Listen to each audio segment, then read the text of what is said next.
اگر یہ تحریک لبیک کی نفی کرتا، یہ علامہ خادم حسین رضوی رحمۃ اللہ علیہ کی نفی کرتا، میں بھی اس کی تقریر سنتا۔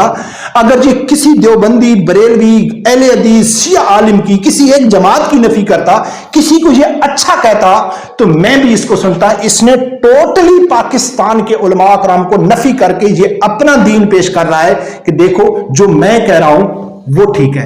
اب اس نے آدھا سچ کیسے بولا کہ اس نے کہا نا کہ پاکستان میں جو علماء کرام ہے وہ امریکہ کنٹرول کرتا ہے، پاکستان کے جو مدرسے ہیں وہ امریکہ کنٹرول کرتا ہے، تو اس نے ٹھیک کہا ہے۔ تو پھر آپ جرأت پیش کرتے، ہمت کرتے، اس طبقے کا نام لیتے جس کا سب لوگوں کو معلوم ہے کہ وہابیت کے اوپر ان لوگوں نے، امریکہ نے پیسہ انویسٹ کیا ہے براستہ سعودیہ کا۔ پاکستان میں اگر ختم نبوت کا قانون بنا ہے تو پھر یعنی کہ امریکہ کی مرضی سے بنا ہے نا، کہ لاکھوں کے حساب سے مسلمان وہاں شہید ہوئے تھے، تو ظاہر ہے اس کے بقول سہیل الدین کے بدل وہ امریکہ نے بنایا تھا۔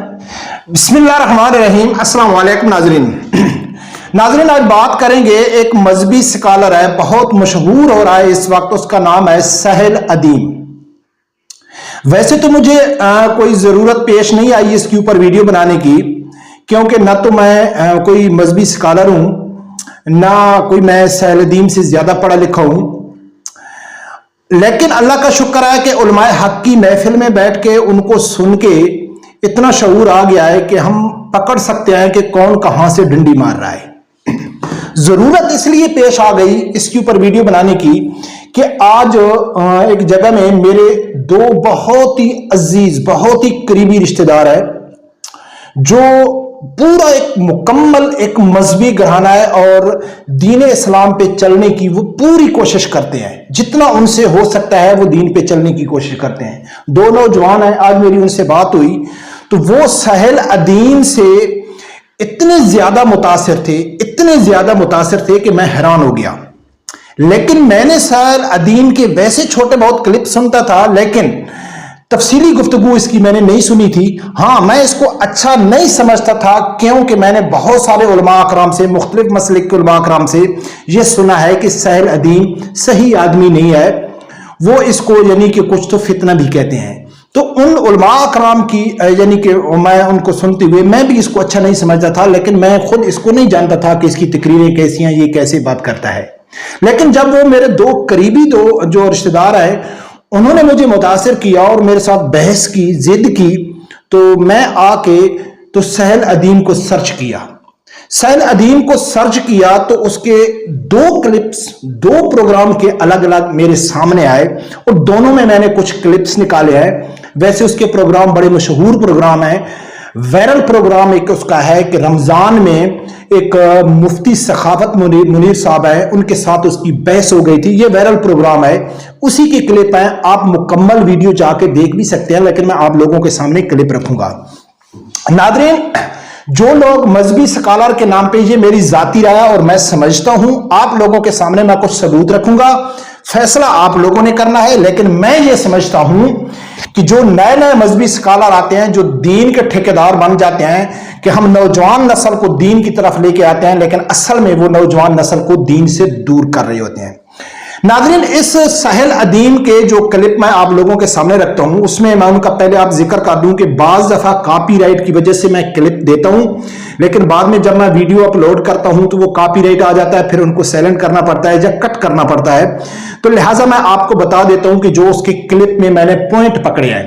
پھر دوسرے پروگرام کا بھی ایک کلپ میں آپ لوگوں نے، ایک تو ناظرین وہ یہ کہتا ہے کہ پاکستانی علماء، اس نے کسی ایک عالم کا نام نہیں لیا، اس نے کسی ایک فرقے کا نام نہیں لیا، اس نے کہا ہے کہ پاکستانی علماء اکرام کی جو کارکردگی ہے وہ زیرو ہے۔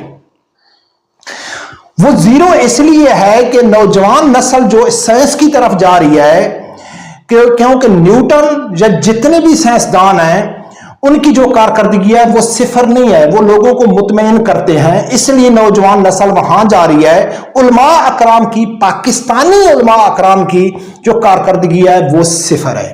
علماء اکرام کی کارکردگی کسی مسلک یا کسی عالم سے اختلاف ہو سکتا ہے، لیکن اس نے مطلقاً پاکستانی علماء اکرام کا نام لیا جس سے مجھے اختلاف ہے۔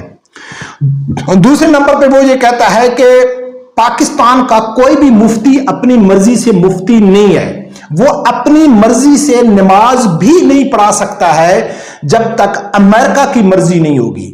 پاکستان کے جتنے بھی مدرسے ہیں وہ امریکہ کی مرضی سے چلتے ہیں. امریکہ جو کہتا ہے وہی کرتے ہیں.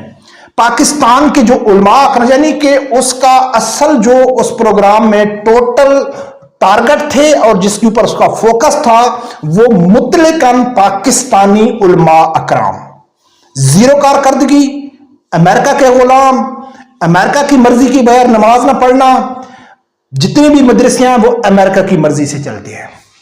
اس کو جواب دیا جو سنی بریلوی عالم دین ہے سخاوت منیر صاحب نے، بہت زبردست جواب دیا، وہ بھی میں آپ لوگوں کے سامنے رکھوں گا. کہ اس نے بتایا کہ آپ مدرسہ کسے کہتے ہیں، وہ بھی آپ لوگوں کے سامنے رکھوں گا.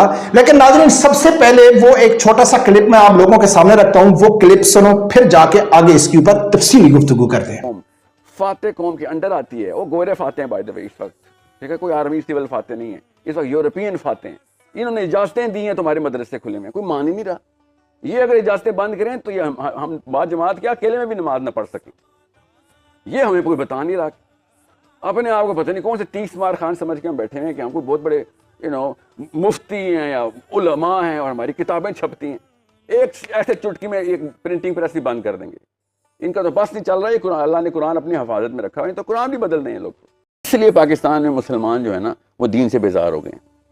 پہلے دن میں نے آپ سے کہا تھا مولوی کی پرفارمنس زیرو ہے، اس لیے مسلمان پاکستان کا لڑکا دین سے بیزار ہو گیا. سائنس میں کیوں جاتا ہے وہ؟ کیونکہ نیوٹن کی پرفارمنس زیرو نہیں ہے، فزکس کے پروفیسر کی پرفارمنس زیرو نہیں ہے. آئنسٹائن اور برائن گرینز اور ڈگریس اپنے اپنے کام درست کر رہے ہیں. جب بات کرتے ہیں سینسیبل بات کرتے ہیں، چاہے وہ کہیں یار ہمیں جتنا آتا ہے اتنا نہیں بتا رہے ہیں، مگر بات سینسیبل کر رہے ہوتے. جتنی بھی بات کرتے ہیں وزن میں کرتے ہیں، جتنی بھی بات کرتے ہیں وہ ایمپتھی کے تقاضے میں کرتے ہیں. جب مسلمان بولا ہے اسپیشلی پاکستان کا، اور جب دین کے اوپر بولا ہے، بلا شبہ کسی بھی لیول کے اوپر کرینے مینٹین نہیں کر سکا. بد اخلاقی اس نے کی، بے وزنی قسم کی باتیں اس نے کی، غیر. ناظرین آپ لوگوں نے سنا ہے کہ سہل ادیم کا پورے پروگرام میں اصل جو اس کے بات کرنے کا مقصد جو تھا وہ یہ تھا کہ پاکستان کے جتنے بھی علماء اکرام ہیں ان کی زیرو کارکردگی ہے اور وہ امریکہ کے غلام ہیں، امریکہ کی مرضی کے بغیر کچھ نہیں کہہ سکتی. میرا خیال ہے ناظرین کہ سہل ادیم صاحب نے آدھا سچ بولا ہے. اگر وہ کچھ علماء اکرام کا نام لیتے تو سمجھ میں آ جاتی بات کہ یار کچھ علماء اکرام ہو سکتے ہیں. ایک طرف تو یہ اگر اس کا آپ پورا پروگرام سنیں گے تو ایک طرف تو یہ کہتا ہے کہ پاکستان میں پارلیمنٹ سے زیادہ پاورفل جو ادارہ ہے وہ مدرسوں کا ہے. مدرسہ جو چاہے گا جو فیصلہ کرے وہ کر سکتا ہے، لیکن وہ نہیں کرتے کیونکہ ان کو پیچھے چابی ملتی ہے. پھر اس نے ایک یہ کہا ہے کہ بھائی اگر صحابہ کرام کے خلاف بل مدرسے کے لوگ پاس کرا سکتے ہیں، ٹرانسجنڈر کا بل یعنی کہ مدرسے پاس کرا سکتے ہیں، تو وہ فلسطین کا کیوں نہیں کرا سکتے. تو وہ یہ کہتا تھا کہ جو مدرسوں کے اچھے کام ہیں علماء اکرام کے وہ بھی امریکہ کی مرضی سے ہیں اور جو برے کام ہیں وہ بھی امریکہ کی وجہ سے وہ نہیں کر رہے. جہاں ناظرین ایک دو رائے پائی جاتی ہے کہ کچھ لوگ یہ سمجھیں گے کہ یار جس کی جو علماء کرام کے اوپر تنقید تھی اس کی اصل وجہ جو تنقید کی تھی وہ پاکستان کے سیاستدان تھے، کیونکہ یہ پاکستان سیاستدانوں کے نیچے لگے ہوئے ہیں. پاکستان کے سیاستدان لبرل ہیں، پاکستان کے سیاستدان امریکہ کے غلام ہیں، پاکستان کے سیاستدان جیسا چاہتے ہیں مذہبی طبقہ بھی ویسے کرتا ہے. اگر اس کا اشارہ اس طرف تھا تو اس نے اپنے پورے پروگرام میں 20 منٹ میں کہیں بھی ایسی جگہ میں کسی ایک عالم کو، کسی ایک مسلک کو، کسی بھی ایک جماعت کو یہ مینشن نہیں کیا ہے کہ یار دیکھو فلاں جماعت نے کوشش کی آگے آنے کی لیکن ان کو سیاستدانوں نے نہیں آنے دیا، فلاں جماعت نے اتنے آدمی شہید کرائے، فلاں آدمی نے دینی کام اچھا کیا، فلاں نے اچھا کیا.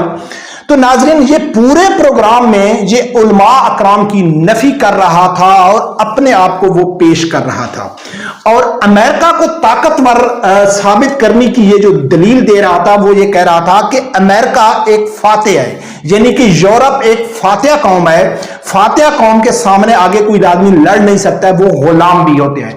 اس نے اسی طرح کی دلیل دی ہے کہ کل میرے ساتھ دو پی ٹی آئی کے دوست بیٹھے ہوئے تھے، تو ایک کہتا ہے کہ جو افغانستان میں طالبان کی حکومت ہے وہ امریکہ کی مرضی سے آئی ہے. تو میں نے اس کو کہا ہے کیسے؟ تو اس نے کہا ہے کہ امریکہ اتنا طاقتور ہے، امریکہ کے پاس نیٹو فوج تھی، طالبان تو نہتے تھے، یعنی ان کے پاس تو کچھ لڑنے کے لیے تھا بھی نہیں، انہوں نے پورے افغانستان کے اوپر قبضہ کیسے کر دیا؟ یہ تو سمجھ سے باہر ہے، لہذا یہ کچھ سازش ہے، امریکہ خود ان کو لے کے آیا. تو میں نے اس کو کہا ہے کہ آپ کو اسلام کا پتہ بھی نہیں ہے، آپ کو اسلام کے الف کا بے کا بھی معلوم نہیں ہے، اسلام کی پاور کا بھی معلوم نہیں ہے. جیسی سوچ آپ کی ہے، جیسا آپ سوچتے ہیں، اگر آپ نبی اکرم صلی اللہ علیہ وآلہ وسلم کے دور میں ہوتے تو نعوذ باللہ آپ جنگ بدر کی بھی نفی کر دیتے کہ یار کہاں کفار مکہ کے یعنی بڑے بڑے جنگجو اور کہاں 313 ایک یعنی کہ عام سے صحابہ کرام جن کے پاس لڑنے کے لیے تھا بھی کچھ نہیں، انہوں نے 1300 کو کیسے مار دیا؟ یہ عقل میں تو بات نہیں آتی، لہذا اس کی پیچھے بھی کوئی سازش تھی. ناظرین، اس نے بھی کچھ اسی طرح کی دلیل پیش کی ہے. دوسرا کلپ ایک میرے سامنے آیا سہل الدین کا، تو یہ ایک ہی کلپ تھا. دوسرا بائی چانس میرے سامنے آیا تو یہ ایک کسی یونیورسٹی میں یہ کچھ سپیچ کر رہا ہے، یہ سہل الدین. اس سپیچ کے دوران ایک سٹوڈنٹ اس کے اوپر سوال کرتا ہے کہ سر دیکھو نماز کا ٹائم ہو گیا ہے، تو آپ نے نماز کا وقفہ نہیں کیا ہے، نماز کا ٹائم گزر رہا ہے، لہٰذا آپ نے نماز سے زیادہ اپنی سپیچ کو، اپنے سیشن کو یعنی کہ اہمیت دی. اس کو بہت برا لگ گیا. اس نے آگے جو جواب دیا ہے، اللہ کا شکر ہے کہ علماء اکرام کی جو محفل ہے وہ بھی ہمارے لیے کافی ہے. سب سے پہلے یہ کہتا ہے کہ میں آپ کو بتاتا ہوں، پہلے آپ بتاؤ کہ نماز کا جو ٹائم ہے ظہر کی نماز کا وہ کون سا ہے. پھر اس کو کہنا ہے کہ یہ پاکستانی اسلام میں نہیں بتانا، اس نے پاکستان کا نام لیا، پاکستانی اسلام میں نہیں بتانا، اصل اسلام میں بتانا، محمد بن عبداللہ صلی اللہ علیہ وسلم کے اسلام میں بتانا. یعنی کہ اس نے پاکستان کے جتنے بھی جید علماء اکرام کا بتایا ہوا ٹائم ہے، نماز کا طریقہ ہے، اس کو اس نے نفی کر دیا ہے اور اس نے کہا ہے کہ اصل اسلام میں بتانا. اصل اسلام سے مراد جو میں آپ کو بتاؤں گا وہی اصل اسلام ہوگا. سب سے بڑی گمراہی یہ ہے کہ کوئی بھی مفتی، کوئی بھی عالم دین، کوئی بھی مذہبی لیڈر جب آ کے یہ دعویٰ کرتا ہے کہ میں آپ کو وہ اسلام بتاؤں گا، وہ صحیح اسلام بتاؤں گا جو آج تک کسی علماء نے نہیں بتایا، تو آنکھیں بند کر کے اس سے دور بھاگو، وہ ایک فتنہ ہے.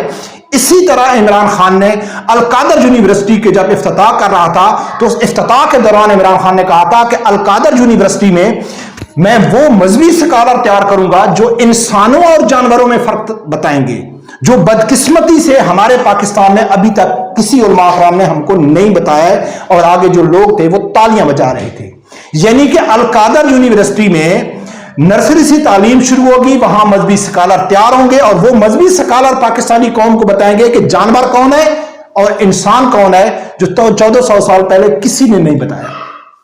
تو ناظرین، یہ وہ لوگ ہیں، میں اس کو ذاتی طور پر ایک فتنہ سمجھتا ہوں. نوجوان نسل ایسے لوگوں کو سنتی ہے، وہ یہ نوجوان نسل نہیں سمجھتی ہے کہ یار یہ آدمی سب کی نفی کر رہا ہے. اگر یہ تحریک لبیک کی نفی کرتا، یہ علامہ خادم حسین رضوی رحمۃ اللہ علیہ کی نفی کرتا، میں بھی اس کی تقریر سنتا. اگر یہ کسی دیوبندی، بریلوی، اہل حدیث، شیعہ عالم کی کسی ایک جماعت کی نفی کرتا، کسی کو یہ اچھا کہتا، تو میں بھی اس کو سنتا. اس نے ٹوٹلی پاکستان کے علماء اکرام کو نفی کر کے یہ اپنا دین پیش کر رہا ہے کہ دیکھو جو میں کہہ رہا ہوں وہ ٹھیک ہے. پھر اس کو جو آگے عالمی دین بیٹھا ہوا ہے مفتی سکھاوت صاحب، تو اس نے کہا ہے کہ پاکستان کے جو مدرسے ہیں وہ امریکہ چلا رہا ہے. تو اس نے کہا ہے کہ آپ کو معلوم ہے کہ مدرسہ کیسے کہتے ہیں؟ مدرسے میں قرآن اور احادیث شریف کی تعلیم ہوتی ہے، اس کو ایک لڑی کے طور پر، ایک چین کے طور پر کہ جی یہ حدیث میرے عالم نے مجھے، میرے استاد نے مجھے بتائی ہے، اس کے استاد نے اس کو بتائی، اس کے استاد نے اس کو بتائی، اس کے استاد کو اس نے بتائی. وہ ایسے چین بناتے بناتے نبی اکرم صلی اللہ علیہ وسلم تک پہنچ جاتا ہے. وہ جو نبی پاک صلی اللہ علیہ وسلم کی باتیں ہیں وہ علماء اکرام کو ایک چین کی صورت میں پہنچتی ہیں، پھر وہ آگے طلباء کو پہنچاتے ہیں. اس کو مدرسہ کہتے ہیں، نہ کہ بلڈنگ کو اور نہ کہ